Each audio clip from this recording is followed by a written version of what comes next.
The illusion of immortality. Imagine waking up one morning and realizing the world around you has changed. Or more accurately, you have changed. Not because you suddenly unlocked some mutant superpower. You can't fly. You can't teleport. You can't read minds. Your body is still made of the same flesh and bone. But one clock inside you has completely stopped. Your hair will never grow another gray strand. Your skin will never sag any further or form another wrinkle. Your joints will never ache when the weather turns. Your heart, lungs, liver, kidneys, and especially the billions of neurons in your brain will keep operating at their absolute peak, as if your body has been permanently locked at age 25, the biological prime of human life. You have officially stepped outside one of the harshest rules governing every living thing on Earth. And before this starts sounding like pure science fiction, here's the twist. In modern science, this question is being taken very seriously because aging is not some irreversible curse written into fate. At its core, it is a biological process. And if it is a process, then in principle it can be observed, measured, influenced, and maybe one day repaired. But before we can even begin to ask how long you could live, we have to face one basic biological truth first. Not aging is absolutely not the same thing as being immortal. The biological core. What does it mean to stop aging? The biggest mistake our brains make is treating staying young forever and becoming impossible to kill as if they were the same thing. To understand why you could still die even if you never age, we need to look at what aging actually is. In 2023, the journal Cell, one of the most respected academic platforms in modern biology, published a landmark update on the hallmarks of aging. Scientists showed that the body grows old because 12 core forms of damage build up at the molecular level.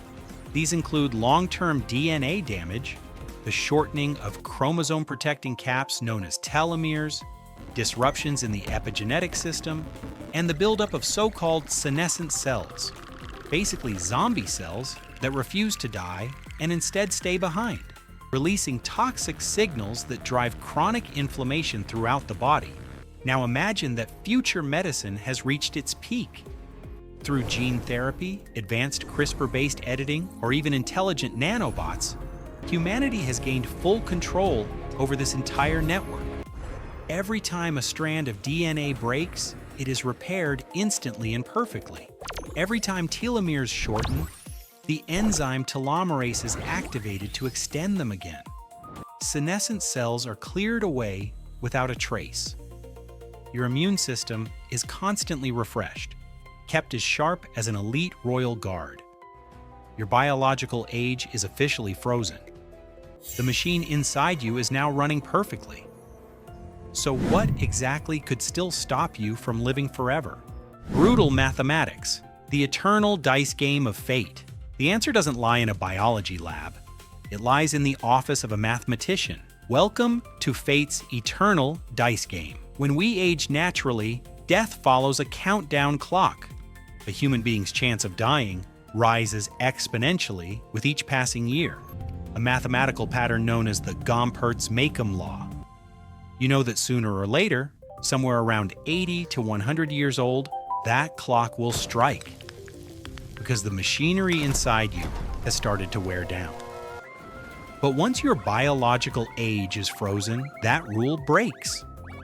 At that point, your internal mortality pressure drops to zero. Death is no longer a countdown clock.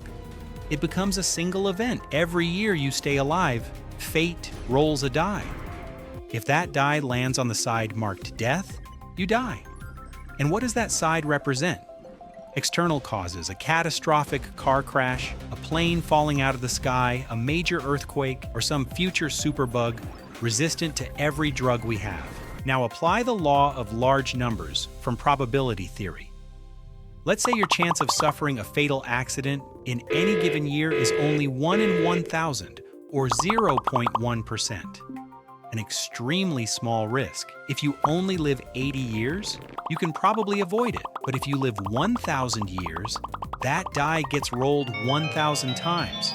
If you live 10,000 years, it gets rolled 10,000 times. And mathematically, this is the brutal part. If an event has a probability greater than 0, and you repeat the trial infinitely many times, the probability of that event happening approaches 100%. Sooner or later, the die will land on death.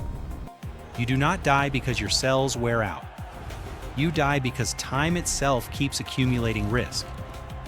So what number do mathematicians actually arrive at? Simulation studies based on modern demographic data. Then, in an ideal society, with no war, highly advanced medicine, and accidents reduced as much as possible, the average human lifespan would likely fall somewhere between 1,200 years and at most 2,500 years, an enormous number, but still nowhere close to eternity.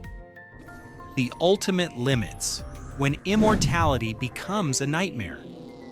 On top of that, future humans would still have to face other ultimate limits that a forever young body simply cannot solve. The curse of cancer. At its core, cancer is a probability game driven by DNA copying errors. The longer you live, the more cell divisions your body goes through.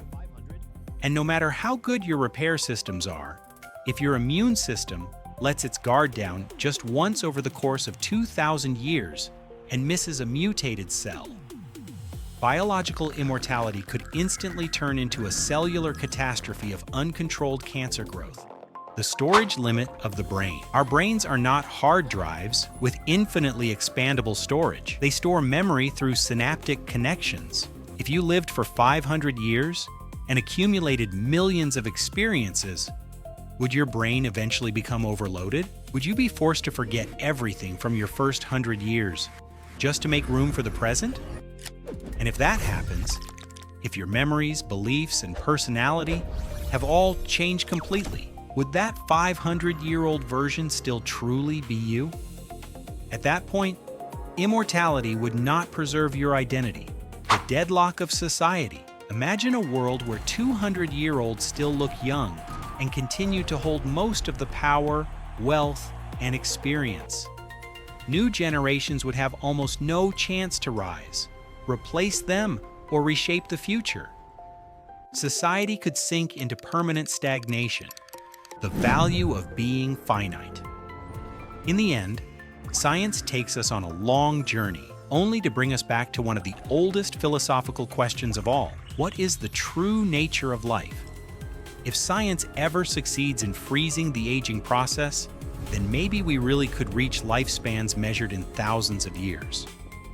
But to achieve absolute eternity, you would have to do more than defeat the biology of aging in a laboratory. You would have to defeat the probability structure of the universe itself. And the universe does not stand still to protect anyone. Maybe the thing that makes life so beautiful, so deeply valuable, is not how many millennia we could store in some imaginary time account, but the fact that life is finite in the first place. It is precisely because we know we will grow old, because we know our time is limited, that we learn to love more deeply, live more responsibly, and cherish the moments that pass through our hands. Whether you are 25, 80, or living in some future where people reach 500, every morning you wake up and feel your chest still rising with breath, that alone is already one of nature's greatest gifts. The highest form of life is not to exist forever. It is to live this day fully while time still belongs to you.